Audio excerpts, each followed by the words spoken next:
The night Lilith Noor pulled a dying man from a sinking carriage she was supposed to be stealing from him. She had been tracking the royal convoy for 3 miles through the dark undergrowth of Wildrose Heath, waiting for the perfect moment. The vulnerable stretch of road where the forest pressed close and the guards rode lazy. What she got instead was chaos. The crack of splintering wood, horses screaming, and a gilded carriage plunging sideways into the ravine. Lilith should have run. She should have melted back into the trees and let the river claim whatever lord or lady rode inside. Rich people had other rich people to save them. She had a starving village, shadow pleasures depending on the coin Shed planned to lift. And getting involved with nobility was a death sentence for someone like her. But then she saw his face through the shattered window. Just a glimpse. Head lulled against the seat, blood streaming from his temple. Features slack with unconsciousness. Nothing that should have mattered. But her wolf disagreed. It rose in her chest like a tide, sudden and irresistible, fixing every sense on the stranger drowning below. That one. Him. Her feet were moving before her brain caught up. The water was ice shock cold, the current vicious. Lilith dove under, wrenched open the carriage door against the pressure, and found him unconscious, bleeding and built like Hed never missed a meal in his privileged life. Adonis Rex. 200 pounds of muscle that her wolf insisted she dragged to safety, already imagining the sheer, intoxicating heat of that massive body pressed flush against hers. She got her arms under his and pulled, muscles screaming, lungs burning, until they broke the surface. She dragged him to the muddy bank and collapsed beside him, chest heaving. Up close he was worse. That gash across his temple was deep, yet his breathing was shallow. His lips edged with blue. His scent hit her next. Winter pine and smoke, and something distinctly aphrodisiac that made her want to press her face against his throat and breathe, to trace the strong, thrumming line of his pulse with her tongue until he woke up beneath her. Lilith jerked back, heart slamming. Stop it. Hes half dead and you're not a romantic. Then his eyes opened, just barely. Amber gold through dark lashes, unfocused and pain-laced. They found hers and went wide, like he was seeing something impossible. You?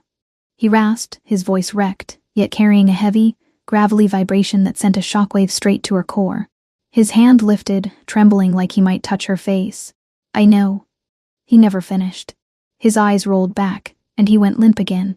Behind her, voices. Torches bobbing through the trees, the royal guard finally catching up. Lilith's stomach dropped through the ground. The insignia on his coat, the gold threading the way the guards were shouting Your Majesty, with voices edged in panic. She hadn't just saved some random lord, she'd saved Adonis Rex, the king himself, the man whose soldiers had burned Shadow Pleasure's grain stores last winter when they couldn't pay his taxes. The man whose laws made the theft she'd planned tonight punishable by death. The smart move was obvious: run. Disappear into the forest before his guards found her dripping wet beside their unconscious king. But Lilith's wolf was still fixated on him. On the heavy, rhythmic rise and fall of his chest, on the blood matting his dark hair, on the tremor that had run through his hand when he tried to reach for her face. Torches closer now.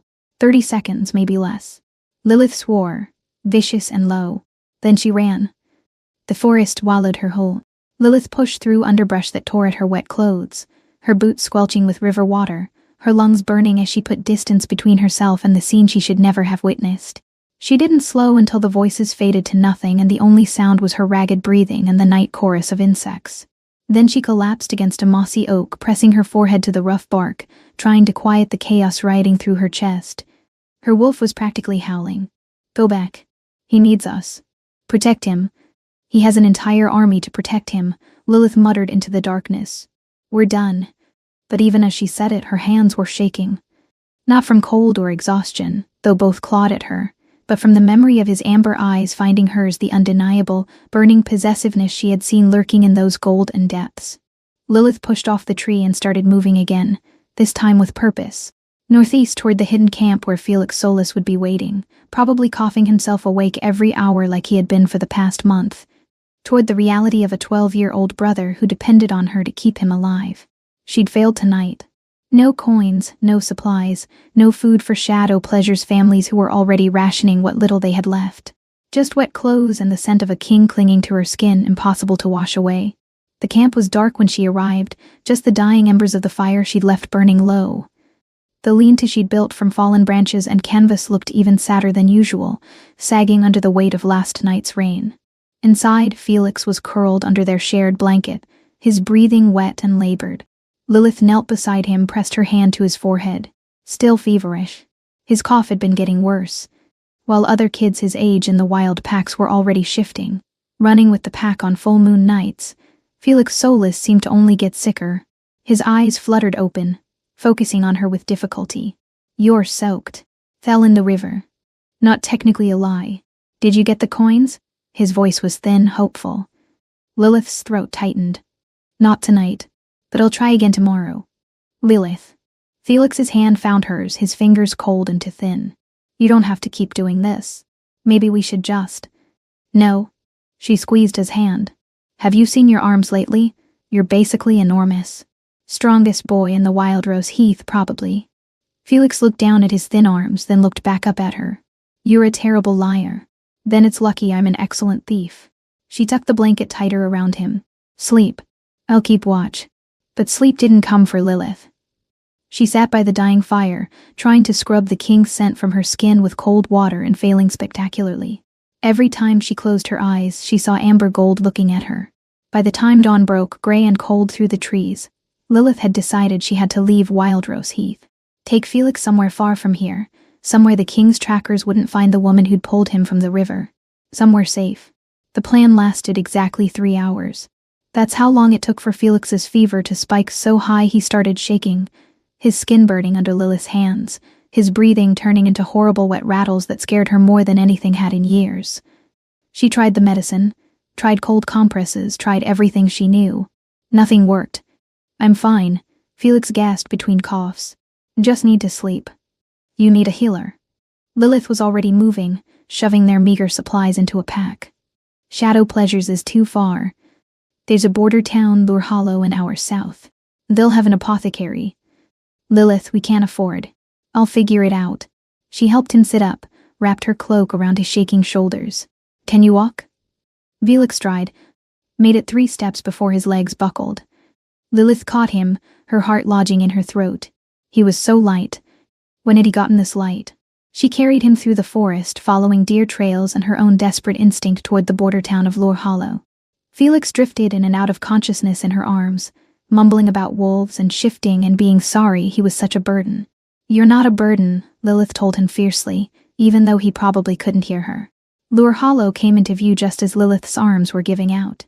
It was a rough town, built around the lumber trade, the kind of place where strangers weren't questioned too closely as long as they had coin. The apothecary was near the center of town, marked by bundles of dried herbs hanging in the window. Lilith shouldered through the door, Felix heavy in her arms. An older woman with sharp eyes and gentle hands took one look at them and pointed toward a cot in the back. "Lung fever," the woman said after examining Felix, her expression grave. "How long has he been this sick?" "Weeks. I've been giving him willow bark and elderflower, but that's for common coughs. This is deeper. He needs elixir compress and at least a week of rest somewhere warm and dry." She began pulling jars from her shelves. "Fair warning, it's expensive." "How expensive?" The number the woman quoted made Lilith's stomach drop. More than she'd make from a month of successful robberies. "I can work it off," Lilith said desperately. "I can. He needs it today. Now actually, if we want to prevent permanent damage." Her voice was kind but firm. "Do you have anything to trade? Family heirlooms, weapons?" Lilith had nothing. She'd pawned her mother's necklace months ago for food. Her knives were too essential to survival to trade. She had wet clothes, a dying brother, and absolutely no options. "I'll figure something out," she heard herself say. "Please, just give him something for the fever while I—" The apothecary's eyes flicked toward the window and her expression changed. "You should go out the back." "What now?" "The King's Guard just rode into town." Lilith's blood turned to ice. Through the front window she could see them. A dozen soldiers in royal colors moving with purpose through the street. And at their center, still pale but upright in the saddle, was Adonis Rex himself. She'd recognize him anywhere, even from a distance, even with his head bandaged. Something in her responded to his presence like a compass finding north. Her wolf sang found him. A slow, heavy thrum of desire awoke in her belly, uncurling with languid heat. "You need to leave," the apothecary said urgently. "I heard they're looking for someone who was at the carriage accident." "A woman." Lilith looked at Felix, unconscious on the cot, his breathing still terribly labored. Looked at the back door that meant escape, and the front window where the king was dismounting, his movements still stiff with pain. She had seconds to choose. Run and Felix might die. Stay and she might be arrested, executed at minimum, questioned about things she couldn't afford to explain. Through the window, Adonis was speaking with his guards, gesturing toward different buildings, organizing a search. His eyes scanned the street, and for one heart-stopping moment, Lilith could have sworn they found the apothecary's window. Found her. His expression shifted. Then one of his guards pointed down a side street and Adonis turned away, but not before Lilith saw the frustration tighten his jaw. He was searching for her. Please, Lilith pleaded with the apothecary, hating how her voice broke. Please help my brother. I'll bring you the money. I swear it. The woman studied her for a long moment. Then she sighed and began mixing the elixir. You've got 3 days. After that, I'm reporting you to the town guard for theft of services. Lilith moved to the back door, every instinct telling her to run.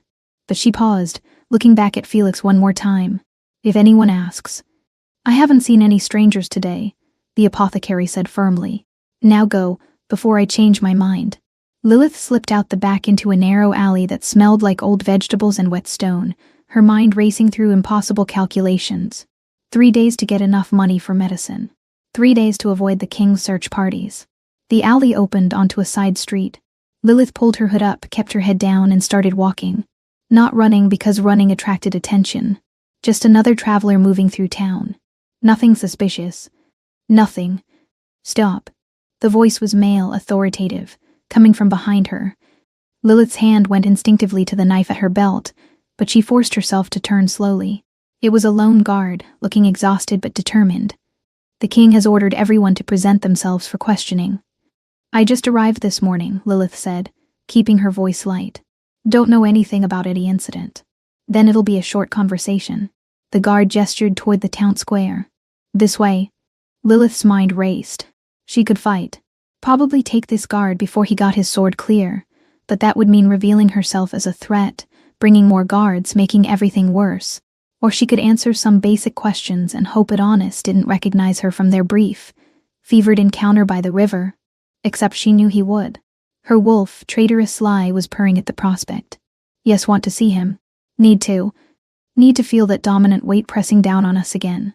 Ma'am. The guard's hand tightened on his sword. I need you to come with me. Before Lilith could decide between compliance and violence, a commotion erupted from the direction of the apothecary. Shouting, the sound of something crashing. The guard's head whipped around. Stay here, he ordered, then took off running toward the noise. Lilith didn't wait. She walked quickly in the opposite direction, ducking into the first narrow passage she found. Her heart hammered as she navigated the maze of alleys. Putting distance between herself and the town square, she'd made it 3 blocks when she heard it. Hoofbeats. Not behind her, but ahead, cutting off her escape route. Adonis Rex appeared at the mouth of the alley, mounted on a black warhorse that made him look even larger than he had lying unconscious by the river. He wasn't in full armor, just dark leathers and that bandage wrapped around his temple, but he radiated authority like heat from a forge. The pure, undiluted alpha energy rolling off him was a physical weight, thick and heavy with unbridled masculine heat. Their eyes met, and the world narrowed to just that connection. Recognition blazed across his face. Not surprise, but certainty, accompanied by a dark, hungry gleam that sent a jolt of liquid fire straight to her core. Like Chidi known exactly where to find her, and exactly what he intended to do with her once he did. I've been looking for you, Adonis said. His voice sounded wrecked and wanting, a low, sensual rasp that seemed to vibrate against her skin. He dismounted in one fluid motion despite his injuries. Lilith's hand was already on her knife. Let me pass. Not until we talk. He took a step closer and her wolf practically vibrated with interest, completely intoxicated by the heady scent of a dominant male on the hunt. You saved my life last night. I want to know why. Temporary insanity. She shifted her weight, ready to bolt. We're done here. We're not even close to done. Another step. He moved like a predator, all-controlled power and dangerous grace. I don't even know your name. His gaze dropped to the rapid, nervous pulse beating at the base of her throat, practically devouring the exposed skin. And you're not going to. Lilith drew her knife, held it low and ready. Back off, Your Majesty. Adonis's eyes tracked the blade, but he didn't reach for his own weapon. I'm not going to hurt you. Your soldiers burned my village's grain stores last winter. 50 people starved. So forgive me if I don't trust your promises about not hurting me. That stopped him cold. His expression shifted, confusion giving way to something that looked almost like pain. What village? Shadow Pleasures. We were 3 weeks late on taxes, and someone decided starvation was appropriate punishment. Adonis's jaw clenched. I was at the northern border last winter. Someone else was managing domestic policy. I'm sure the people who died will be comforted to know you were busy elsewhere while they froze and starved. Lilith could barely keep the fury out of her voice. Now step out of my way. Tell me your name first. Why, so I can thank you properly. Adonis's voice gentled D, and the change in tone did something complicated to Lilith's chest. You risked your life for a stranger. That deserves more than just letting you walk away. I don't want your thanks. But Lilith's wolf was practically purring inside her, her body flushing hot under his intense, stripping gaze. Then what do you want? The question hung between them, loaded with implications Lilith couldn't afford to examine. What did she want? For Felix to be healthy. For Shadow Pleasures to have food. For the king's soldiers to stop terrorizing wild pack villages. For this aching pull in her chest to stop making her want impossible things like the feeling of those large, rough hands pinned to her hips. I want you to forget you saw me, she said finally. Forget the river, forget this conversation, and go back to your castle. I can't do that. Why not? Adonis took another step closer, and this time Lilith didn't retreat. He was close enough now that she could smell winter pine and smoke, could feel the heat radiating from his body in the cool morning air. Because I've been having dreams about you, he said quietly, his voice dropping an octave, rich and vibrating with suppressed desire. A woman with hazel eyes and copper in her scent pulling me from dark water. Sweaty, panting, her body pressed desperately against mine. Then last night, I opened my eyes and you were there. Lilith's breath caught. It's impossible, is it? His hand lifted slowly, his fingers brushing her cheek, his thumb tracing the fullness of her lower lip with agonizing, sensual slowness. Then explain why touching you feels like coming home, why every instinct I have is screaming to back you against this wall and devour you. The contact sent sparks racing down her spine. Her wolf howled with satisfaction, a hot, wet rush flooding her senses. For one insane moment, Lilith wanted to lean into his palm, wanted to press closer and see if the rest of him felt as right as this simple touch. Instead, she jerked back, heart hammering. This is a bad idea. Probably the worst I've ever had. Adonis was smiling now, small and crooked, and it transformed his face from severe to almost boyish. But I'm not walking away. Not until I understand what this is between us. You're a king. I'm a thief. Lilith sheathed her knife, needing both hands to gesture emphatically. I don't think you need me to spell out how this ends. You're a thief. Adonis' eyebrow lifted. Is that what you were doing when my carriage went into the river? He'd flooded Lilith's cheeks. I was foraging for medicinal herbs. The robbery was just going to be a bonus. She crossed her arms defensively. Before Adonis could respond, footsteps echoed from the far end of the alley. Guards moving in formation. Searching. Come with me, he said urgently. Back to my camp. We can talk properly. I can help you. I need you to let me go. But even as she said it, Lilith thought of Felix and the apothecary, of the medicine she couldn't afford, of the 3-day deadline ticking away. The guards were getting closer. Adonis looked torn, his hand extended toward her like he wanted to grab her and hold on. At least tell me your name, he said. Please. That single word, rough and sincere, cracked her resolve. Lilith, she heard herself say. Lilith Neuer, Adonis repeated like he was tasting the syllables, his tongue rolling over her name like a decadent promise. I'm Adonis Rex. I know who you are. She took a step back, then another. The guards were maybe 10 seconds away. Goodbye, Adonis. Wait. But Lilith was already running, using every bit of knowledge she had about these border towns to lose herself in the maze of alleys and back streets. Behind her, she heard Adonis call her name once more, the sound carrying through the morning air like a plea. Her wolf whined in protest. Go back. He called for us. We should survive, Lilith muttered, ducking through a gap between buildings barely wide enough for her shoulders. That's what we should do. Lilith made it back to the apothecary's back entrance an hour later, moving through the shadows like a ghost. Lurhala was still crawling with guards, but they were searching the main streets now, questioning merchants and travelers. The apothecary was waiting, her expression pinched. Your brother's stable for now. The elixir brought his fever down. Relief flooded through Lilith. Thank you. I'll get you the money. I swear. How about right now? The woman's eyes were knowing. The king himself came by earlier. He left this. She handed Lilith a small leather pouch. Inside enough gold coins to pay for Felix's medicine 5 times over. Lilith stared at the gold, her chest doing something complicated. Why? He said anyone desperate enough to rob a royal convoy probably needed it more than he did. The apothecary's smile was thin. Also said if you came back, I should tell you he's staying at the Rose and Thorn. And roommate. It was a trap. Had to be. Except her wolf was humming with interest. He gave us gold. Shiny. 2 hours later, as the sun set and Felix soulless slept under the apothecary's care, Lilith found herself standing outside the Rose and Thorn Inn, staring up at the window that must be roommate.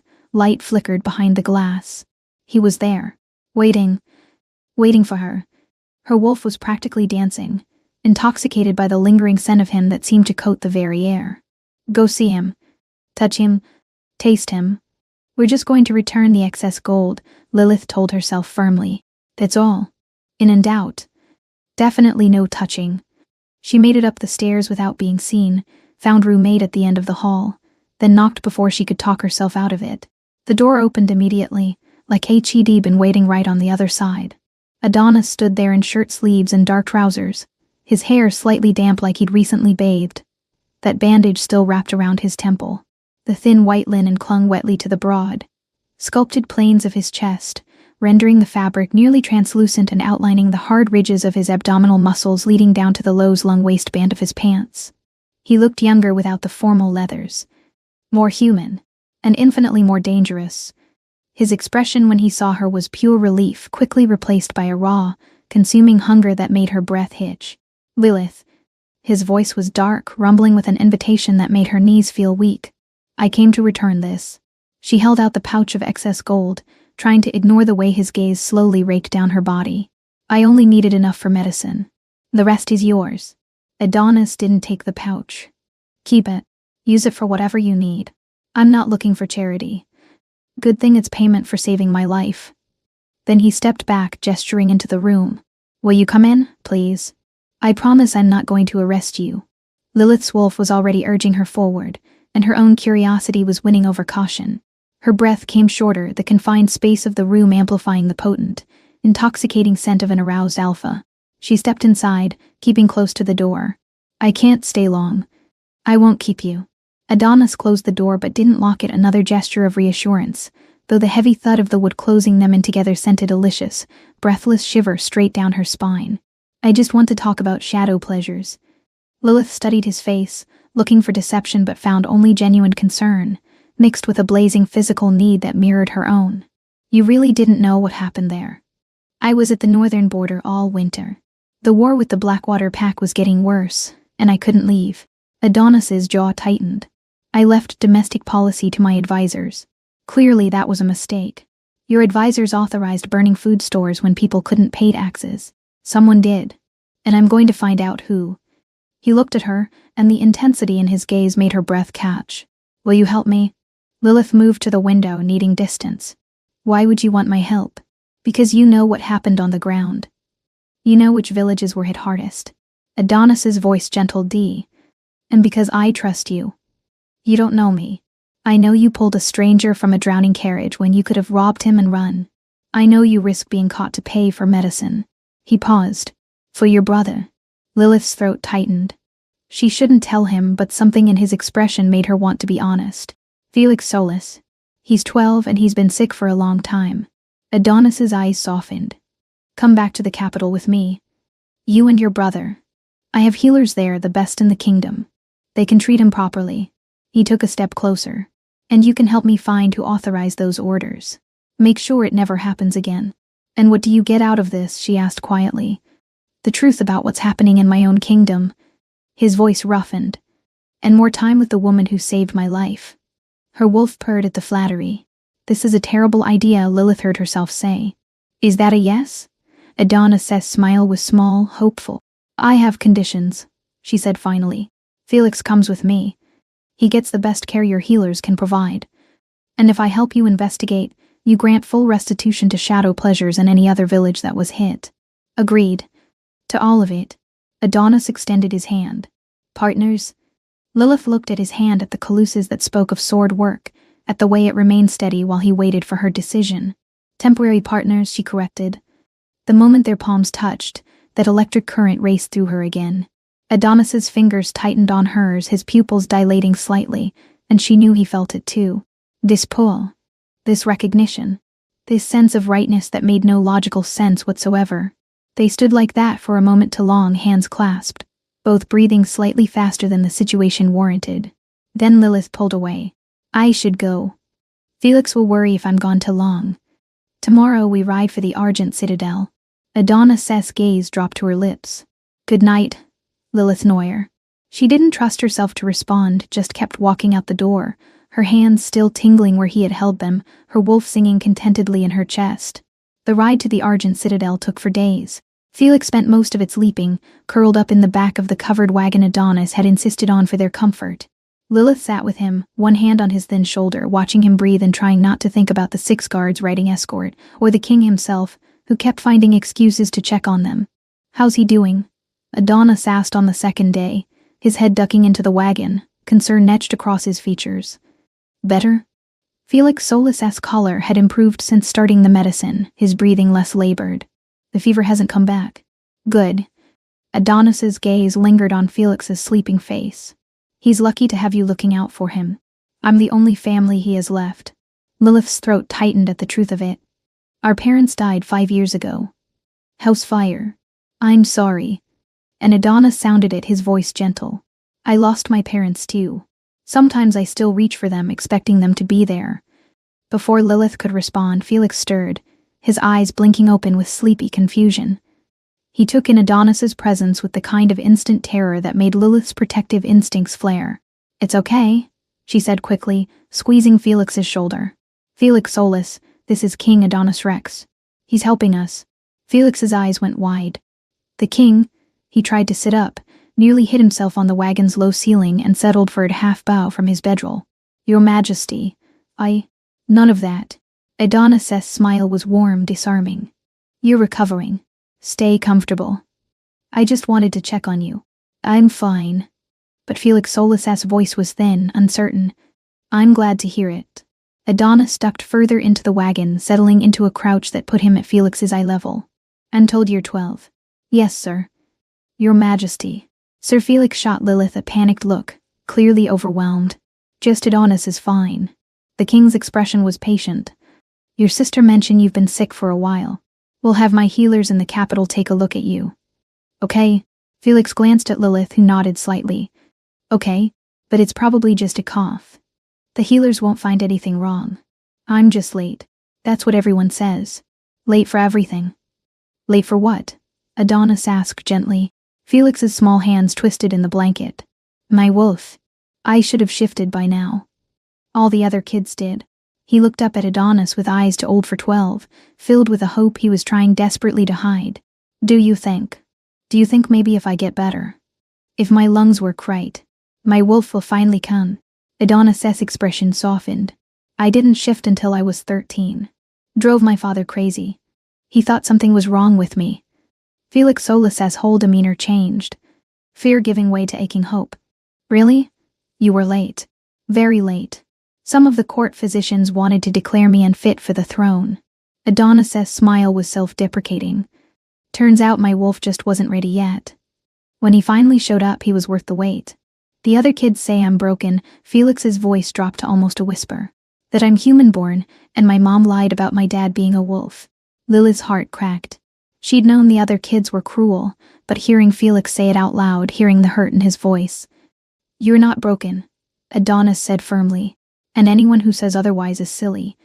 Focus on getting healthy. Strong body makes for an easier first shift. Felix Solis looked at Adonis like he'd just handed him the moon. Do you really think so? I know so. Adonis straightened, careful not to hit his head. Rest up. We'll be at the Argent Citadel soon, and then we'll get you looked after. He ducked back out of the wagon, but not before catching Lilith's eye. The gratitude she felt must have shown on her face, because his expression shifted into something warm and knowing. Thank you, she mouthed. Adonis just smiled and let the wagon flap fall closed. He's nice, Felix Solis said into the sudden quiet, his voice full of wonder. I thought kings were supposed to be scary. He's still a king, Lilith reminded him. Don't get too comfortable. You like him. Felix's grin was bright despite his exhaustion. You get this look when he talks to you. All soft and weird. I do not. Heat flooded Lilith's cheeks. And you're supposed to be resting, not analyzing my facial expressions. But Felix was still grinning as he settled back into the blankets. He likes you too. I can tell. Lilith didn't answer. Just sat there in the rocking wagon, listening to Felix's breathing even out, trying not to think about the way her heart had swelled when Adonis reassured Felix soulless about shifting. When she woke before dawn, she was surprised to find her first thought wasn't of shadow pleasures or survival or the investigation ahead. It was of Adonis, riding somewhere ahead in the darkness, and whether he was thinking of her too. The capital appeared on the horizon at midday on the fourth day, and Lilith Noyer's first thought was, we don't belong here. It was massive. Stone walls that stretched toward the sky, towers that caught sunlight and threw it back in gold flashes, streets that teemed with more people than Lilith had seen in her entire life. Shadow pleasures could fit in the capital's market district alone, and there'd still be room left over. Felix soulless pressed his face to the wagon opening, eyes huge. Lilith, look. There are towers. I bet you can see the whole world from up there. Maybe slow down before you hyperventilate, Lilith said, but her stomach twisted with nerves. This was power and wealth concentrated into stone and steel, and she was a wild pack thief who'd never owned a dress that wasn't stolen. Adonis rode up beside the wagon as if sensing her thoughts. Overwhelming, isn't it? That's one word for it. Lilith forced herself to meet his eyes. You grew up here. I didn't see the world beyond these walls until I was 16 and convinced my father to let me ride with the border patrols. Adonis's gaze swept the city with something that might have been affection or resignation. I can't imagine growing up in a place like this. And I can't imagine growing up in a forest, learning to hunt and track and survive on instinct alone. His smile was small. We're both foreigners to each other's worlds. But that means we can each other, Lilith Noyer. The guards at the city gates snapped to attention as their party approached, eyes widening at the sight of their king. Adonis waved them through and suddenly they were inside. People stopped to stare. Whispers rippled through the crowd, and Lilith caught the exact moment when the city wolves scented them. Wild pack. They could smell it on her and Felix the forest in their hair, the wood smoke in their clothes. Lilith pulled her hood up instinctively, trying to make herself smaller. Beside her, Felix soulless had gone quiet, his earlier excitement replaced by wide-eyed nervousness. They can tell, can't they? That we're different?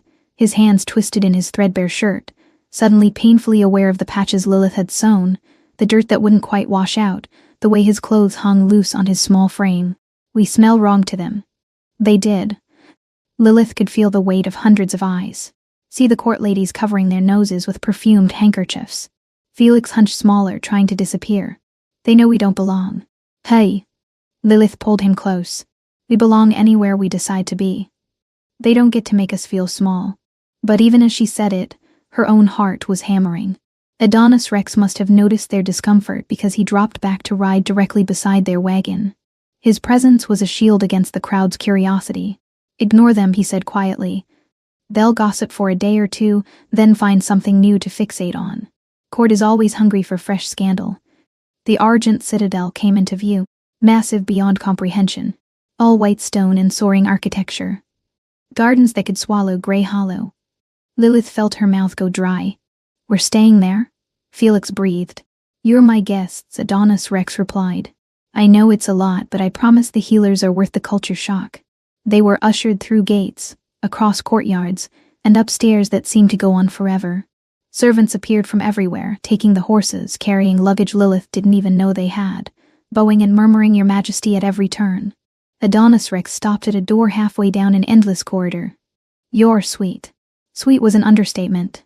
The room was palatial. Large windows overlooking manicured gardens, furniture gleaming with polish, and the bed. Felix soulless darted past her, launched himself onto the massive bed, and immediately sank into a mattress so soft he actually yelped.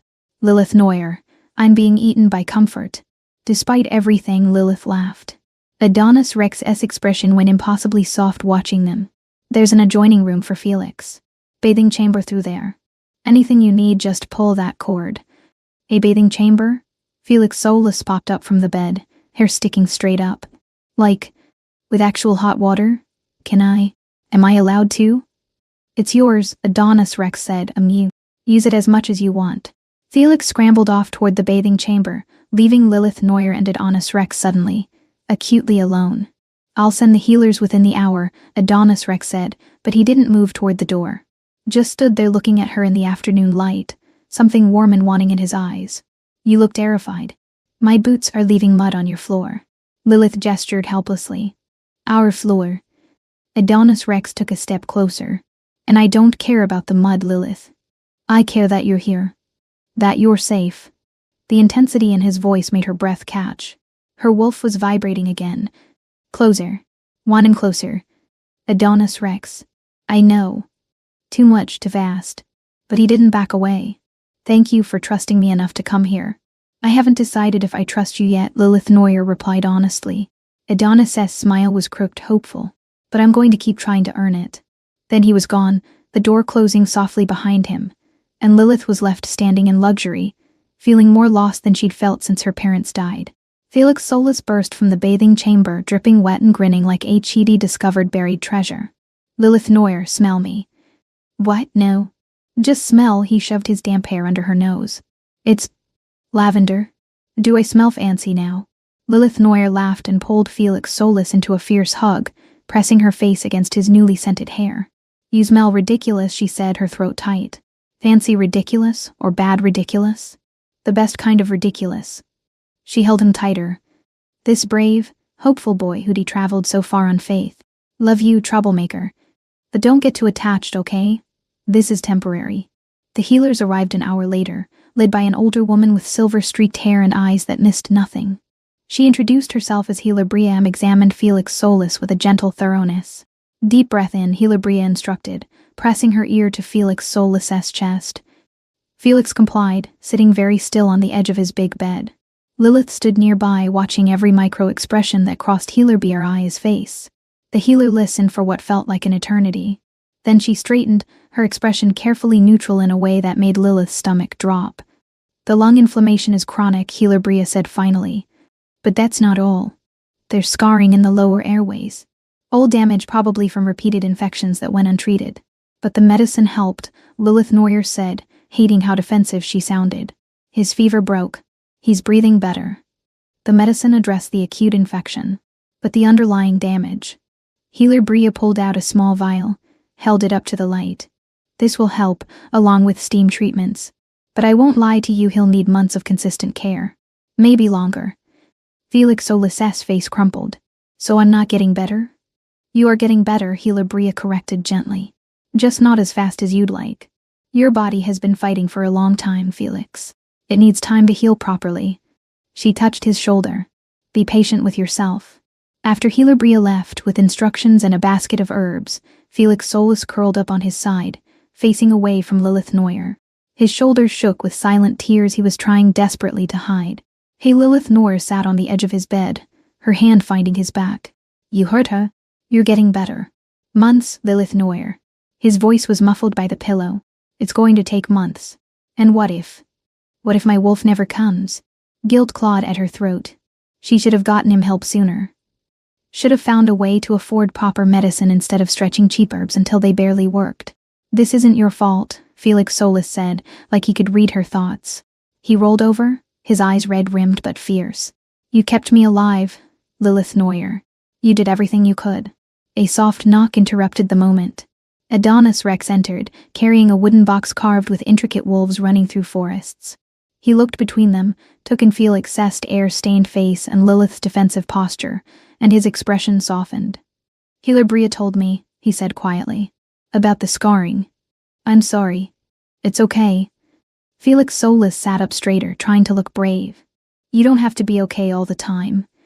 Adonis Rex moved closer, set the box on the bed between them. But I thought this might help while you're healing. Felix Solis opened it with careful fingers. Inside a collection of books, their spines worn from used titles about wolves, about shifting, about the history of pack magic. And at the bottom, a small, carved cedar wolf. My father made that for me, Adonis Rex said. When I was your age and terrified my wolf would never come. He said even if my wolf was late, it didn't mean I wasn't pack. His voice went rough. I thought maybe you could use the reminder. Felix's fingers trembled as he lifted the carving. This was yours. Now it's yours. If you want it. Felix Solis clutched the cedar wolf to his chest, fresh ears spilling over. Thank you. I thank you. Adonis Rex's hand settled on Felix Solis's shoulder, squeezed gently. You're going to be all right. I promise. And while you're healing, you're welcome to anything the Argent Citadel has to offer. Wherever you want to explore. Even the towers. Felix Solis's voice was thick but hopeful. Especially the towers? Adonis Rex smiled.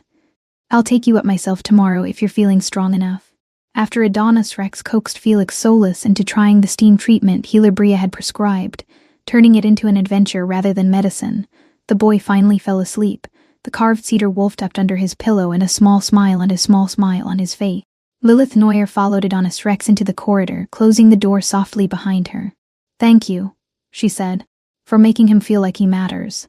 He does matter. Adonis's eyes found hers in the dim hallway. You both do. Lilith Neuer's wolf stirred. Interested. Closer. One closer. You should rest, she said, needing to fill the silence. You're still healing. So are you. His gaze dropped to her hands, rough from years of survival, a fresh cut on her thumb from climbing through the apothecary window. When's the last time you slept a full night without listening for Felix's breathing, or planning the next heist? The accuracy of it caught her off guard. I sleep fine. Liar. But his voice was gentle, almost teasing.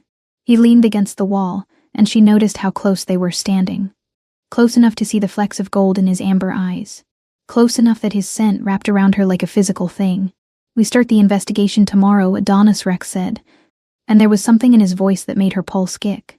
Go through the enforcement records from last winter. I'll need you there. Why? The word came out breathier than she intended. Because you'll spot things I'd miss. He pushed off the wall. Because. He stopped. His gaze had dropped to her mouth, and the heat in his eyes made her stomach flip.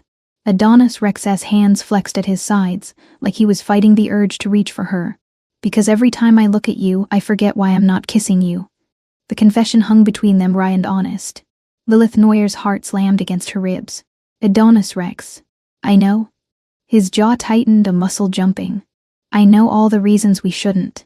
You're here to investigate. I'm supposed to be professional. You're planning to leave as soon as Felix is better. And he cut himself off, exhaled roughly. But gods, Lilith, I can't stop thinking about you. Her breath caught. I think about you too. Something flared in his eyes. Heat and wanton barely restrained hunger. You shouldn't tell me that. Why not? Because it makes me want to do things that are definitely not professional. His voice had gone rough, almost a growl. His hand lifted, hovering near her face. Tell me to step back. What if I don't want you to? Adonis's control visibly frayed. She could see it in the way his pupils dilated, in the tension coiling through his shoulders, in the way his gaze kept dropping to her mouth like he was starving for the taste of her. Lilith Neuer. Her name sounded wrecked. If you don't step back right now. She didn't step back. Instead, her hand came up, fingers curling into the front of his shirt. The fabric was soft under her palm, warm from his body heat. She could feel his heart racing under her knuckles as fast as her own. What happens if I don't? She challenged, her voice barely recognizable. Adonis's restraint snapped like a breaking rope. One moment they were standing apart. The next his hands were on her, one cupping the back of her neck, the other gripping her waist, and he was pulling her flush against him with a desperation that stole her breath. This, he whispered, and then his mouth was on hers. The kiss was incendiary. Adonis Rex kissed her like he'd been holding back for days and finally couldn't anymore. His mouth was hot and demanding, his tongue sweeping past her lips to taste her deeper. And Lilith Neuer made a sound she'd never heard herself make before. Half gasp, half moan. Her back hit the wall, though she didn't remember moving, and Adonis's body pressed against hers. His hand tightened in her hair, angling her head so he could kiss her harder, deeper, like he wanted to crawl inside her skin. Lilith's fingers slid into his hair, tugging hard enough to make him groan against her mouth. The sound vibrated through her. She arched into him, desperate for more contact, and felt his grip on her waist tighten. Lilith. He broke away just long enough to gasp her name. His eyes were wild, the pupils blown so wide the amber was just a thin ring. We should. She dragged him back down, kissing him with everything she'd been holding back since the river. Adonis Rex made a rough sound of approval and kissed her back with renewed intensity. His mouth moved to her jaw, her throat, finding the spot below her ear that made her gasp and arch harder against him. His teeth grazed her pulse point, and her wolf howled with approval. His hand slid from her waist to her hip, pulling her even closer. She could feel every hard line of him, could feel exactly how much he wanted her. Her fingers tightened at his hair, and he groaned again, the sound pure need. When they finally broke apart, both breathing like they'd run miles, flushed and disheveled, Adonis Rex pressed his forehead to hers. His voice was completely wrecked. Yeah. Lilith Noyer's own voice wasn't much better. Her lips felt swollen, her skin felt too hot, and every part of her was urging her to keep kissing until neither of them could think straight. Adonis's thumb traced her jaw with shaking fingers. I've wanted to do that since you pulled me from that river. Since you looked at me like I was worth saving. You are worth saving. The words slipped out before she could stop them. His eyes blazed. He leaned in again, and Lilith Noyer thought he was going to kiss her senseless a third time, but a door opened somewhere down the hall. Voices. Adonis Rex cursed softly, stepping back with visible reluctance. His hair was thoroughly messed from her fingers.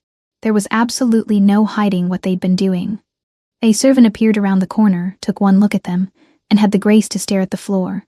Your Majesty, Lord Inslee requests an audience regarding the border disputes. Adonis Rex ran a hand through his hair, trying to compose himself. Tell him I'll be there shortly. The servant bowed and disappeared quickly. I should. Adonis Rex gestured down the hall, but his eyes were still locked on her mouth. Then he was walking away, and Lilith Noyer was left in the hallway, with her back against the wall, her heart racing, her whole body still humming from his touch. Talented tongue, her wolf purred, smug and satisfied. The swirly thing. H.E.S. very good at the swirly thing. For once, Lilith Noyer couldn't find a single argument. Mornings, Lilith Noyer worked with Adonis Rex in his private study, poring over records from the winter enforcement actions. They found patterns immediately. Villages targeted weren't just late on taxes. They were all wild pack territories, and all strategically positioned near valuable resources: timber, iron, fertile land that the crown could claim and redistribute. This wasn't about punishment, Lilith said one morning, spreading a map across it on Ass's desk. This was about displacement. For sus out. Claim the land as forfeit. Adonis's jaw tightened as he studied the map. But who benefits? The crown already owns the land. We just lease territory rights to the packs. Someone who wants to lease it to themselves. Or sell it. Lilith Noyer's finger traced the pattern. Someone with access to enforcement orders and the authority to sign them in your name. They worked in careful proximity. Close enough that their shoulders brushed when they leaned over documents. Close enough that Lilith could smell him. But they hadn't kissed again. Both of them were being careful, dancing around the attraction that pulled like gravity. But the wanting was there, simmering beneath every interaction. Lilith Noyer found Felix solace in the bathing chamber on the third afternoon, standing in front of the bronze mirror with his shirt off, turning sideways to examine his reflection. What are you doing? She asked from the doorway. He startled, arms crossing over his bare chest. Nothing, Lilith. Felix solace. His shoulders slumped. I'm just looking. Lilith Noyer stepped closer, saw what he was seeing. Ribs still too prominent, despite the palace food. Arms thin where other 12-year-olds already had muscle developing. A chest that looked almost concave when he breathed in deep. He was small, had always been small. But here, surrounded by well-fed noble children who shifted and sparred and grew like weeds, it was impossible not to notice. I'm the shortest boy in the training yard, Felix Solis said quietly, still staring at his reflection. Even the 10-year-olds are taller than me. And Corbin, he's my age. His shoulders are like this. He gestured to indicate breadth he didn't possess. He shifted last month and his wolf is already bigger than most adults. You've been sick, Felix Solis. Your body is catching up. He spun to face her. I try, Lilith Noyer. I try every single day. I close my eyes and I picture my wolf, but nothing happens. Nothing ever happens. Lilith Noyer's throat tightened. She pulled him into a hug, felt how his small body shook with the effort of not crying. Your wolf will can't, Healer Bria said. The other kids are going to forget I even exist by then. They already look right through me. Then they're dummies. They got a wet laugh out of him. He pulled back, wiping his eyes roughly. I'm being silly. Sorry. You're not silly. You're 12, and everything is hard right now. She handed him his shirt. Come on. Let's get out of here before you turn into a lavender-scented prune. Felix Solus pulled on his shirt, then hesitated. Lilith, do you think Adonis would teach me to fight? Like, actual fighting? Not the baby stuff the trainers make me do because they think I'll break? You really want to learn? I want to learn to not be useless. His chin jutted out. Even if my wolf doesn't come, I could still be strong, right? Lilith's chest ached looking at him. Determined. Brave. Trying desperately to find some way to belong. I'll ask him. But Felix Solus, you're not useless. And anyone who makes you feel that way is going to answer to me. Felix's grin was small but genuine. You're scary when you're protective. That evening, Lilith Neuer found Adonis Rex in the gardens. He was alone, a rare occurrence, standing by the fountain with papers in hand, frowning at whatever they contained. Bad news? She asked. He looked up and his expression softened immediately. Just treasury reports. Nothing that can't wait. He set the papers aside. You look worried. Is Felix Solus all right? He's doing better. But he has his demons. Lilith Neuer moved to stand beside him, watching the fountain's water catch the fading sunlight. He asked if you'd teach him to fight. I know you're busy. I wouldn't ask except, I'll do it. Adonis Rex didn't hesitate. Tomorrow, if he's feeling strong enough, I can show him basic forms. Help him build strength. Thank you. The gratitude in her voice made him smile. You don't need to thank me for spending time with him, Lilith. I like Felix Solus. He's clever and funny and braver than he knows. Adonis's hand found hers on the fountain's edge, his fingers brushing hers. Besides, teaching him means I get to see you more often. That's hardly a hardship. He crept up Lilith Neuer's neck. Your Majesty. Your Majesty. A voice interrupted. Smooth, cultured. Forgive the intrusion. Lilith Neuer turned to find a man approaching. In his 40s, impeccably dressed with silver threading through dark hair. He carried himself with the easy confidence of someone born to privilege. Lord Inslee. Adonis Rex's hand didn't leave hers, but his posture shifted subtly. I thought you were attending the council session. It concluded early. Lord Vwire was feeling unwell, and Inslee's gaze flicked to their joined hands, then back to Adonis's face. I wanted to update you on the border negotiations before tomorrow's meeting. But I see you're occupied. This is Lilith Neuer, Adonis Rex said, and there was something protective in his tone. She's been helping me review some administrative matters from last winter. The mysterious savior from the carriage incident. And Inslee's smile was polite. The whole court's been buzzing about it. Quite the dramatic rescue, I'm told. I just happened to be nearby, Lilith Neuer said. How fortunate. And Inslee's attention shifted back to Adonis. Shall I return later, when you're less distracted? Adonis Rex stiffened. Lilith is my guest, and Inslee. And her insight into the Wildrose Heath has been invaluable. Of course. For all of us. An Inslee's smile remained, but it didn't reach his cold eyes. It's always illuminating to hear from the wild packs. So rare they have anything useful to contribute beyond timber and furs, of course. The insult was veiled but sharp. Lilith Neuer felt her wolf bristle. I think you'd be surprised what we have to contribute, Lord Inslee, Lilith Neuer said, her voice deceptively sweet. We have a very strong sense of smell, for one. We can always tell when something is rotting. And Inslee's smile tightened. I'm sure you can. Nature is full of. Roddy turned back to Adonis. Shall I return later, Your Majesty? When you're less distracted? The border negotiations can wait until tomorrow's council session, Lord Inslee, Adonis Rex said, his voice carrying an edge. Was there something urgent? Nothing that can't wait. Do enjoy your evening, Your Majesty. Miss. He paused, clearly waiting for a surname. Lilith Neuer didn't give him one. Well, good evening to you both. He bowed and departed, his velvet coat swishing behind him. Lilith Neuer waited until he was out of earshot. He doesn't like me. And Inslee doesn't like anyone who has my attention. Adonis Rex squeezed her hand. Don't worry about him. He's a bit old-fashioned in his views, but he's been loyal to the crown since before I was born. Then he must think I'm completely inappropriate. You are. But Adonis was grinning.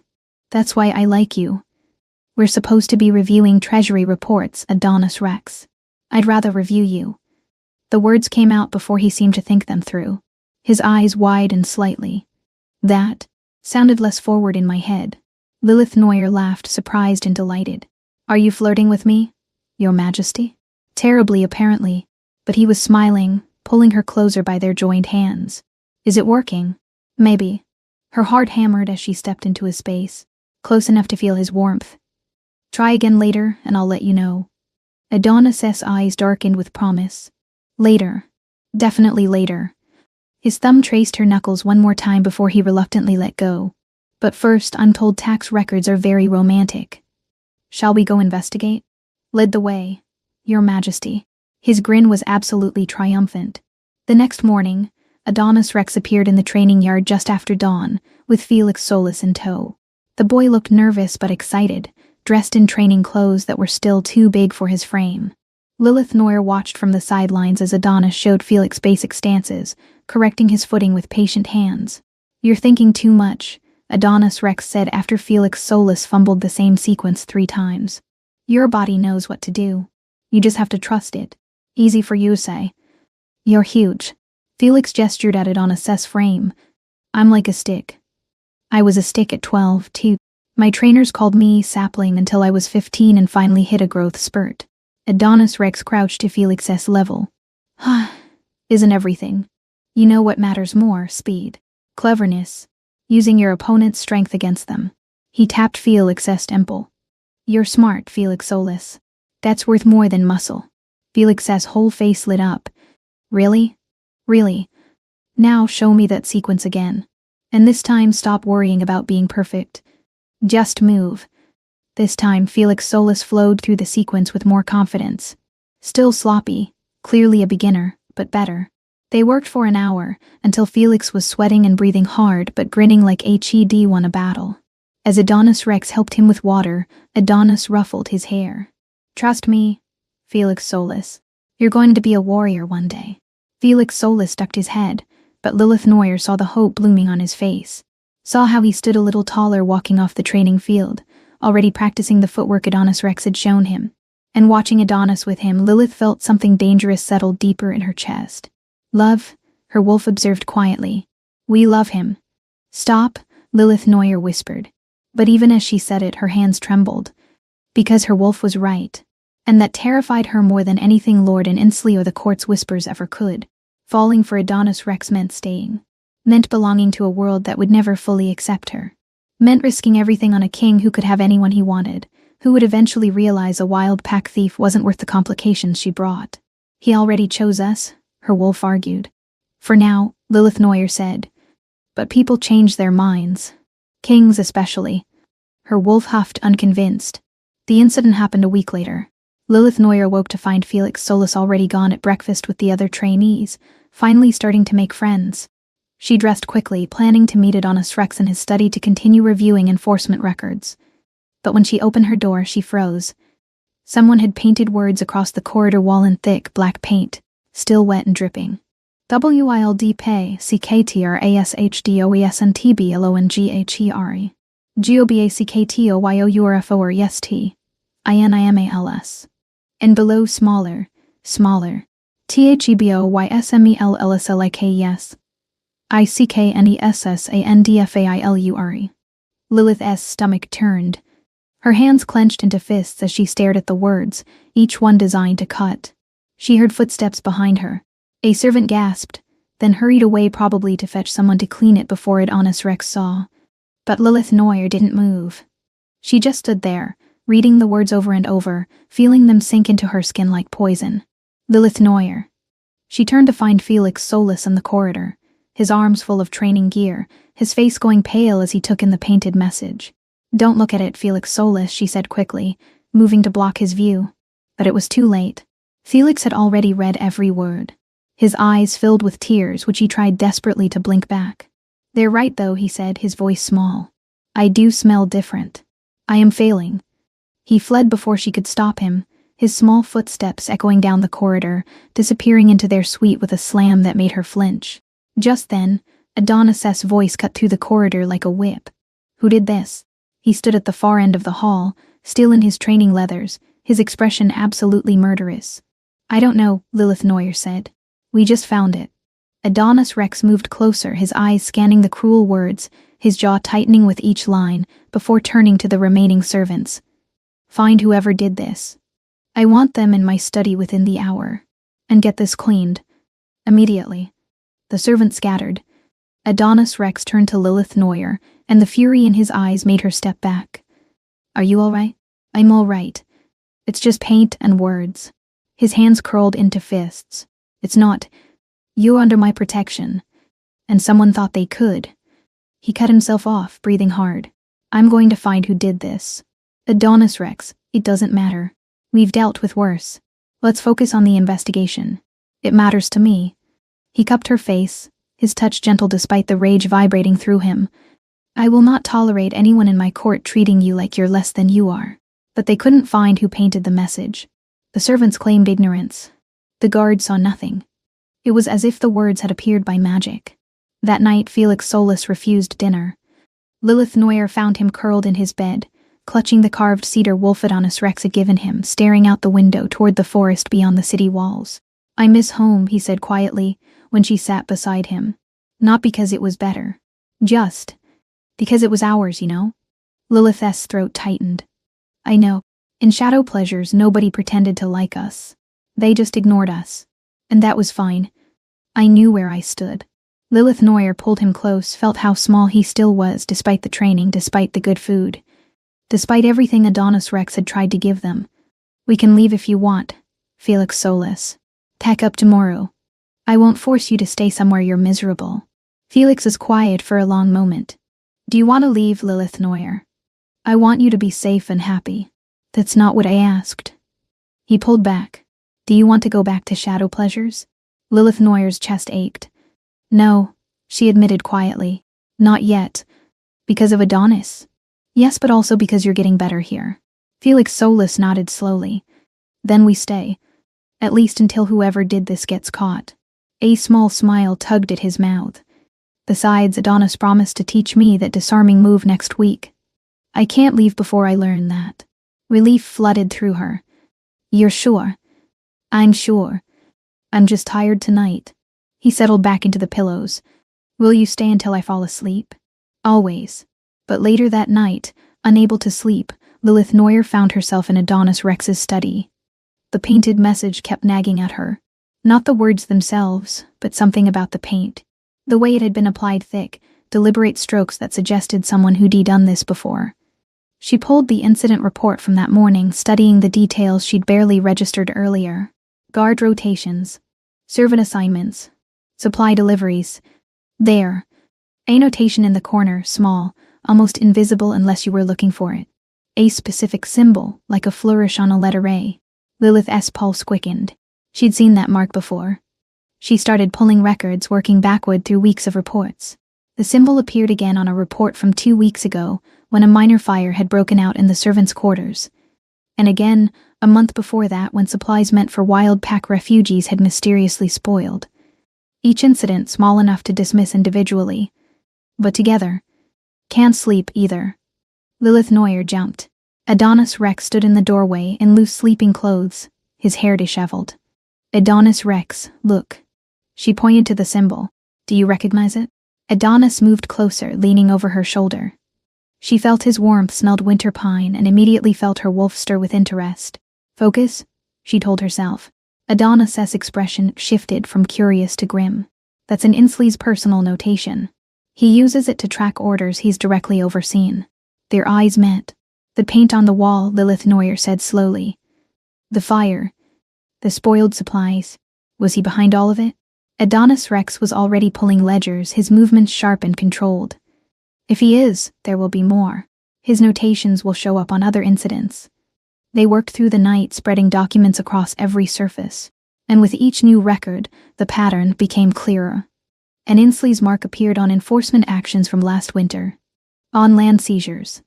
On every incident designed to make wild pack wolves feel unwelcome and safe, unwanted in the capital. By dawn, they had enough evidence to condemn him. We bring this to the council tomorrow, Adonis Rex said, his voice tight with controlled fury. Lord and Inslee is done for. But Lilith's wolf was uneasy, pacing in her chest. Something felt wrong. If he's been this careful for years, well, leave his mark where we could find it. Arrogance. He didn't think anyone would look. Maybe. Or maybe Lord and Inslee was smarter than they'd given him credit for. And maybe he knew exactly what they'd found. The council chamber was nearly full when Adonis Rex and Lilith Noir arrived, their evidence in hand. But before Adonis could speak, Lord Inslee stood, his expression grave. "Your Majesty, I'm afraid I have disturbing news. There's been an incident. The young boy Felix Solis. He's been taken." The world dropped out from under Lilith's feet. "What?" "My guards found evidence of a struggle in his room just moments ago. Blood on the floor. Signs of forced entry." And Inslee's voice was perfectly sympathetic. "I've already dispatched search parties, but I fear." Lilith Noir didn't wait to hear more. She ran. Adonis Rex was right behind her, both of them racing through the palace corridors. Felix's room was exactly as Lord Inslee described. Furniture overturned. Blood smeared across the floor. The window hanging open. "No," Lilith's voice broke. "No, no, no. He's alive," Adonis Rex said fiercely, gripping her shoulders. "Lord Inslee needs him alive for leverage. We'll find him." "Where?" "The palace is massive. He could be anywhere." Then Lilith caught it. Faint, almost buried under the palace's cacophony of scents, but unmistakable. Lavender soap and Felix's unique wild pack forest scent. Her wolf surged, latching onto it like a lifeline. "I can smell him. He's below us." They ran down winding stairs, through torchlit corridors that grew colder and damper with each step. Felix's scent grew stronger. Fear sweat mixing with lavender. With blood. Fresh blood. Lilith's heart slammed against her ribs. The cell door was open. Inside, Felix Solis bound to a chair, gagged, eyes huge with terror. A guard loomed over him with a drawn dagger pressed to his throat, one of Lord Inslee's personal men. And Lord Inslee himself stood in the shadows, no longer pretending sympathy. His expression was cold, calculating. "I was hoping you'd follow," Lord Inslee said calmly. "The boy's stench makes him so easy to track. Useful for once, I suppose." "Let him go," Adonis Rex's voice was deadly. "I don't think so." And Inslee's tone was conversational, like they were discussing new wallpaper. "I need leverage. And this seems effective, given the way you're both looking at him. Touch him again, and I'll attack me while my guard has a blade to the child's throat." Lord Inslee's smile was thin. "You're smarter than that, Adonis. At least, I thought you were." He produced a folded document from his coat. "Abdication papers. Sign them. Step aside quietly, and the boy lives. You have my word as a lord of this realm." "Your word?" Lilith Noir's voice shook with barely controlled fury. "The word of a man who burned villages and murdered families?" "Necessity," Lord Inslee's expression didn't flicker. "Your parents, for instance. They were organizing resistance. Making speeches about wild pack rights. Someone had to stop them before the infection spread." Lilith Noir lunged. Adonis Rex caught her around the waist, held her back as she fought against him with everything she had. "There it is," and Inslee observed.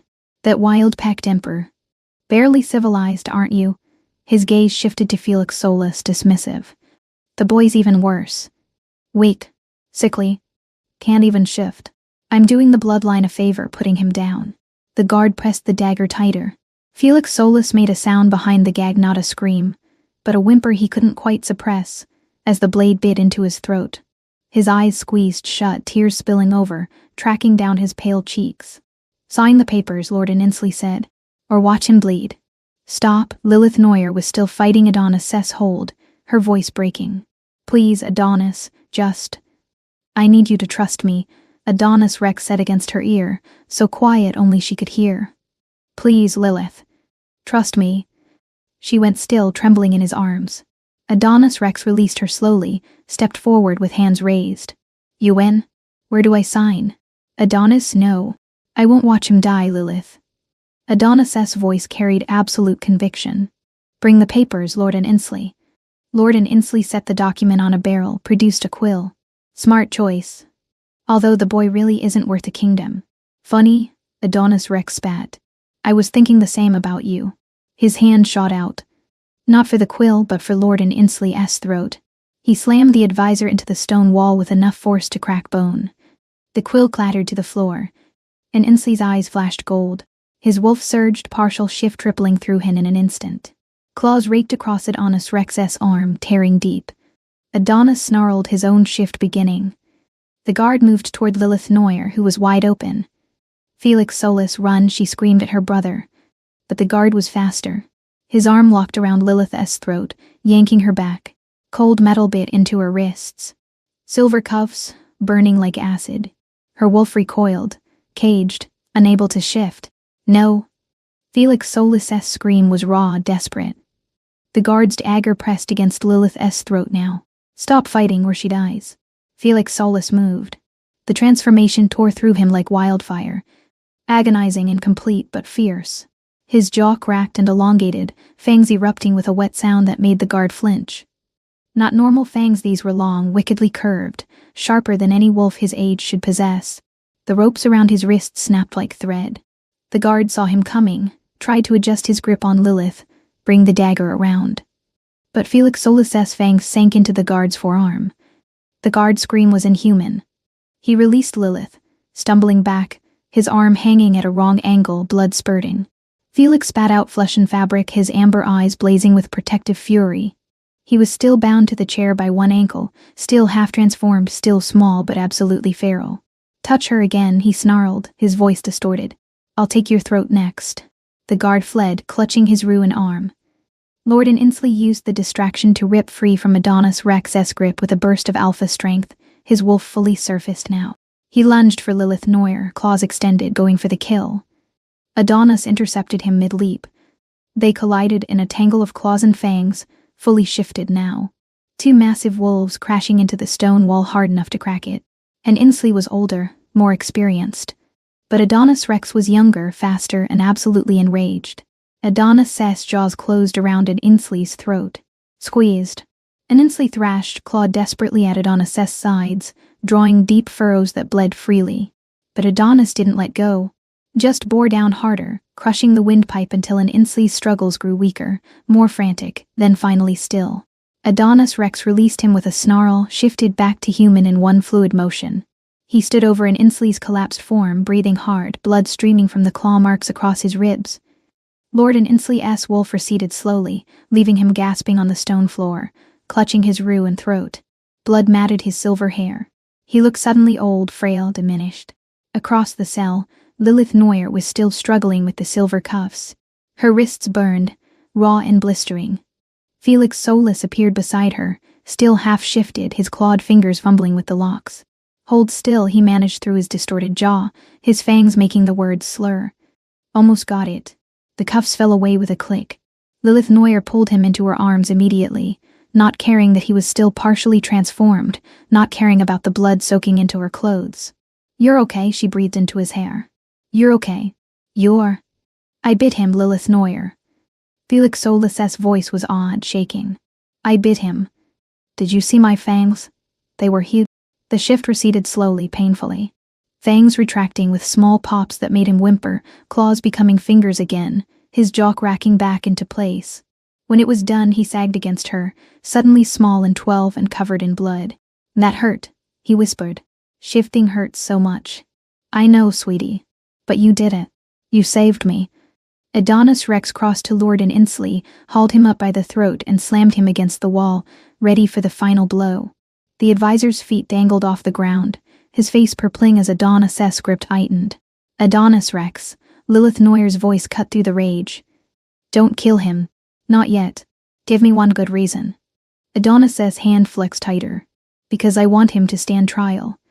I want everyone to know what he did. Lilith Neuer's voice was steady, even as she held her trembling brother. I want him to face justice. Not just death. Adonis's amber eyes met hers across the cell. She saw the war there, the need for vengeance versus the need to do this right. To make it public. To make it matter. Finally, Adonis Rex released his grip. Lord Inslee dropped to the stone floor, gasping and choking, one hand clutching his bruised throat. Adonis looked down at Inslee with cold contempt. On your feet. You'll stand trial for this. All of it. Arrest him, Adonis ordered as his guards poured in. Treason. Murder. Embezzlement. As they dragged Inslee to his feet, the advisor's eyes found Felix Solis, still clutched in Lilith's arms.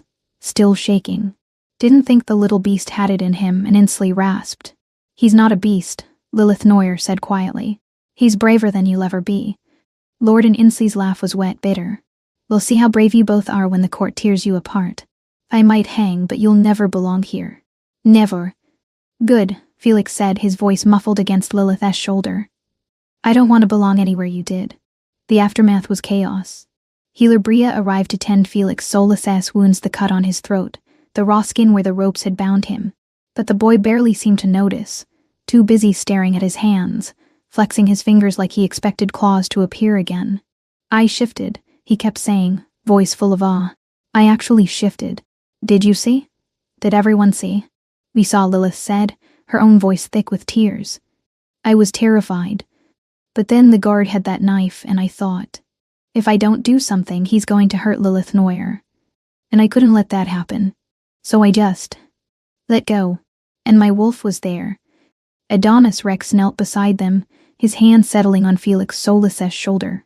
You saved yourself, and saved your sister and me in the process.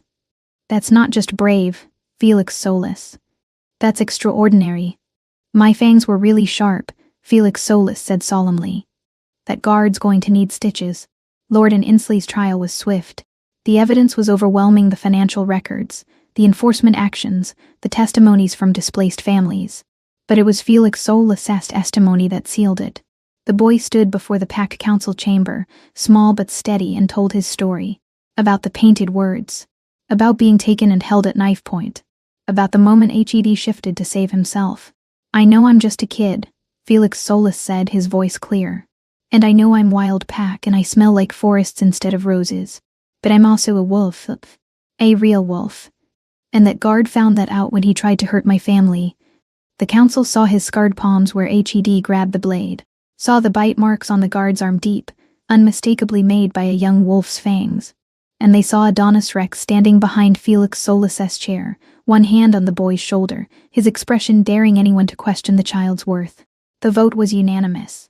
Lord Inslee was sentenced to death for treason. But before the guards dragged him away, and Inslee's eyes locked on Adonis Rex.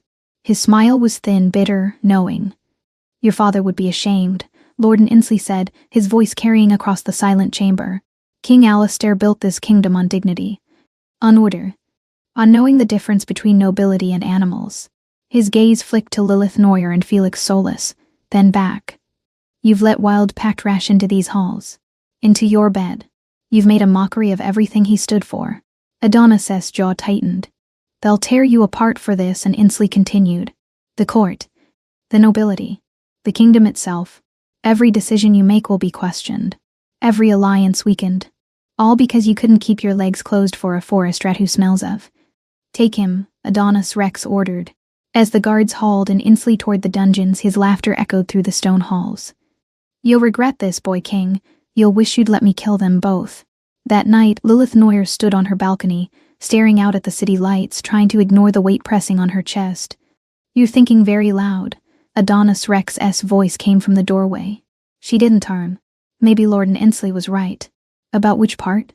Adonis Rex moved to stand beside her. The part where HES a murderous traitor, or the part where he thinks you're not worthy of being here. The part about me putting you at risk. Lilith's throat tightened. Every day I'm here, your reputation suffers. The court whispers. The nobles judge. And now with the trial. Everyone knows you chose me over. Over what? A kingdom built on lies and corruption?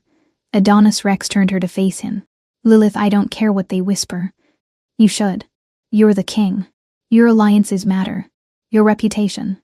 My reputation will survive having a queen who actually gives a damn about people. His hands framed her face. You saved Felix Solis. You helped expose an Inslee. You've done more good in 2 months than half my council has in years. I'm not made for courts, she said, her voice breaking. I don't know how to be what you need. Then we'll make a court that fits you. Change the rules. Build something new. His forehead pressed to hers, but she pulled back before he could say more. Lord Inslee said, your father would be ashamed. The words came out quieter than she intended. She had been carrying them since the trial chamber. Had told herself she wasn't, but here they were anyway. Was he right? Would your father have approved of this? Of me? Adonis Rex was quiet for a moment. My father was a good king, he said finally. And he was wrong about some things. He believed the pacts existed to serve the crown. That order meant hierarchy. That strength meant. He exhaled. He would have been polite to you at dinner, and then told me privately to end it. Lilith Neuer stiff, and He also died before he could see what his policies actually did to people like you and Felix Solus, Adonis continued. Before the burned grain stores. The families who didn't survive a winter because of decisions made in warm rooms by men who'd never gone hungry. Lilith Neuer searched his face. That's not a reassurance, Adonis. No, his eyes held hers, steady. It's the truth.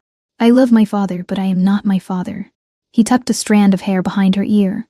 And I stopped needing his approval when I buried him. What I need, what I have chosen, and will keep choosing, is you. She wavered.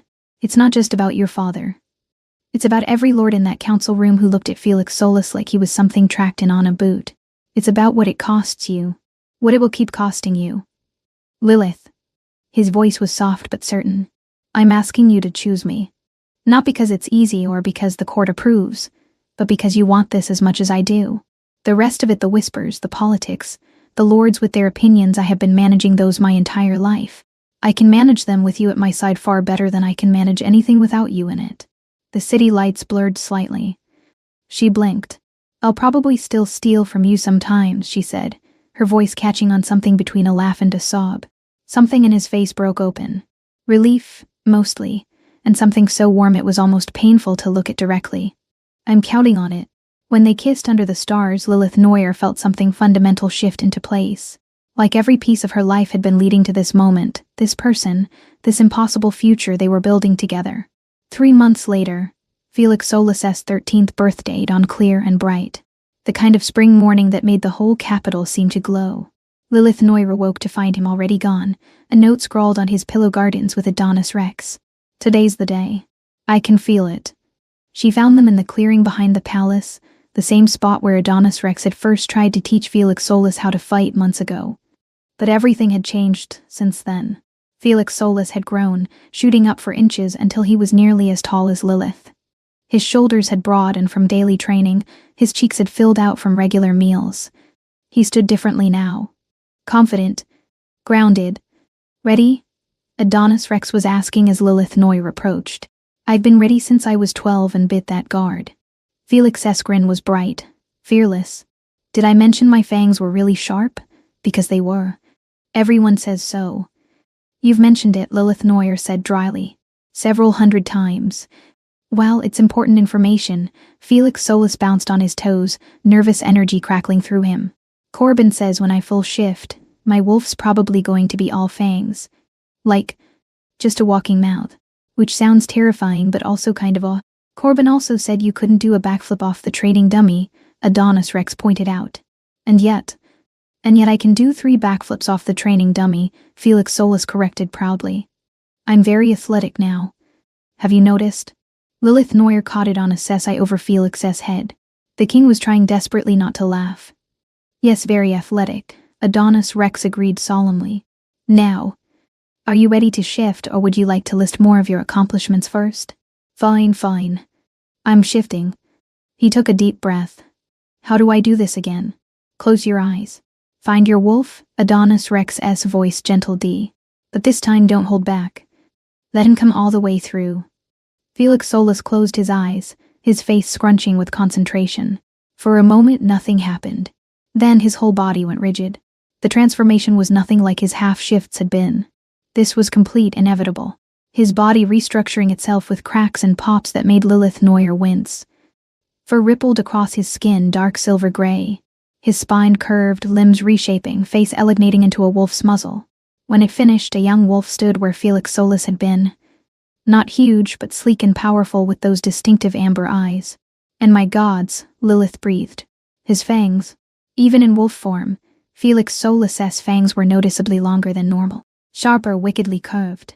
In a way that spoke of damage, of a bite that wouldn't just wound but devastate. His young wolf's tail wagged frantically. He yipped, high and excited, then proceeded to run 3 complete circles around the clearing at full speed, crashed into a bush, bounced back, and tackled Adonis Rex with enough force to knock the king flat on his back. Adonis Rex shifted smoothly, his own massive golden wolf appearing in an instant. He pinned Felix Solus with one paw, gentle despite the size difference, and Felix squirmed in place, napped, and generally acted like an overexcited puppy. I did it. Felix Solus's mental voice burst through the pack bond, loud and jubilant and absolutely uncontainable. Did you see? I'm a wolf. I'm a real wolf. We see troublemaker, Lilith Neuer sent back, her eyes stinging with happy tears. And my fangs are huge, Adonis. Are my fangs huge? Oh, they feel huge. Adonis says Wolf huffed what might have been a laugh. They're very impressive, Felix Solus. Felix Solus scrambled free, bounded over to Lilith, and shoved his wolf face directly into hers. Look at my fangs. I'm looking, Lilith Neuer said, laughing and crying at the same time. They're perfect. You're perfect. Felix Solus's wolf did another victory lap around the clearing, then darted behind a large oak tree. Felix Solus emerged, fully dressed but disheveled, his shirt on backwards, grinning so wide it had to hurt. I'm starving, he announced. Is that normal? I feel like I could eat the entire palace. Very normal, Adonis Rex said, shifting back to human. How much are we talking? Felix Solus's eyes went wide with the possibilities. Like, a lot of bread, or like, a whole pig.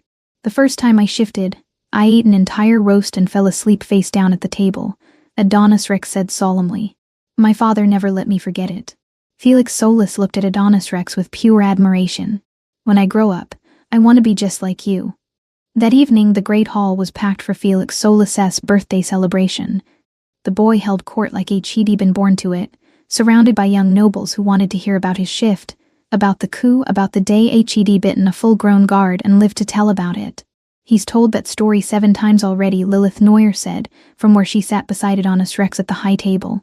And it gets more dramatic each time. He earned it.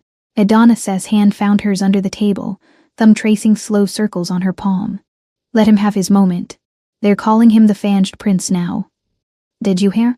I may have started that rumor. Adonis Rex's eyes gleamed. Figured if he's going to be famous, might as well give him a good title. Lilith Neuer choked back a laugh. You're terrible. You love it. His fingers laced through hers and the simple touch sent warmth racing up her arm. Besides, he's doing more than just boasting.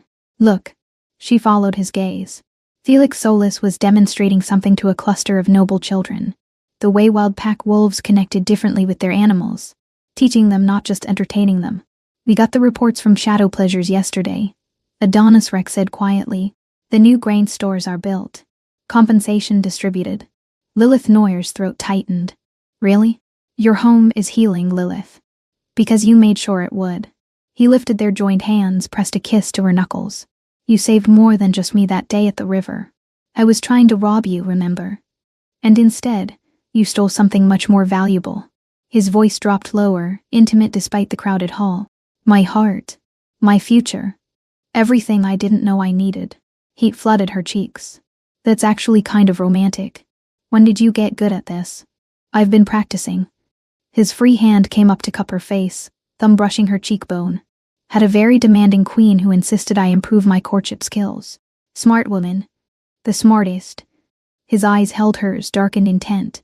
Now. Dance with me. He stood, pulling her with him, leading her to the floor where other couples were already swaying to the musician's melody. His arms came around her, one hand at her waist, the other still holding hers. They moved together like they'd done this 1,000 times. Like their bodies had memorized each other's rhythms. I love you, Adonis Rex said against her temple. In case I haven't mentioned it in the last few hours. You mentioned it this morning. And at lunch. And I'll mention it again at dinner. He pulled her closer. Every day for the rest of our lives, I'm going to remind you that I'm yours. That this. He gestured at the hall, at Felix Solus laughing with friends, at the court that had once sneered at them, now celebrating together. This is real. Lilith Neuer looked up at him. You know what the really unfair part is, she said softly. What's that? I was planning to steal from you and leave. Quake's core. Nothing personal. Her hand slid up to rest over his heart. But you made me want to stay. Made me believe I could belong here.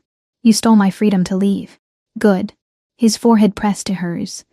I'm never letting you go. When he kissed her, right there in the middle of the great hall, in front of the entire court, Lilith Neuer felt everything else fall away. There was only this. His mouth on hers, his arms around her, and the absolute certainty that she was exactly where she belonged. Somewhere across the room, Felix Solus Wolf whistled loudly. Several nobles laughed. I'm going to have to live with that for the next 6 years, aren't I? Adonis Rex murmured against her lips. At minimum, Lilith Neuer said. He's going to be insufferable as a teenager. Adonis Rex pulled back just enough to look at her. Something brightened unhurried in his eyes. "I love you," he said simply. Then he kissed her again before she could respond, which was probably for the best, because across the room, Felix Soulless Wolf whistled a second time, louder. And Lilith Noir decided the only reasonable response to all of it was to kiss her king back and let the hall make of that whatever it wanted. Is your heart racing as fast as Lilith's right now? How long do you think Adonis can keep his dangerous promises before his control completely shatters? Whisper your deepest desires in the comments below, and leave a if you're craving more. If you're ready to cross the line and experience their completely uncensored and bridled passion. The locked doors of Room 8 are waiting for you on my Pat Rayon.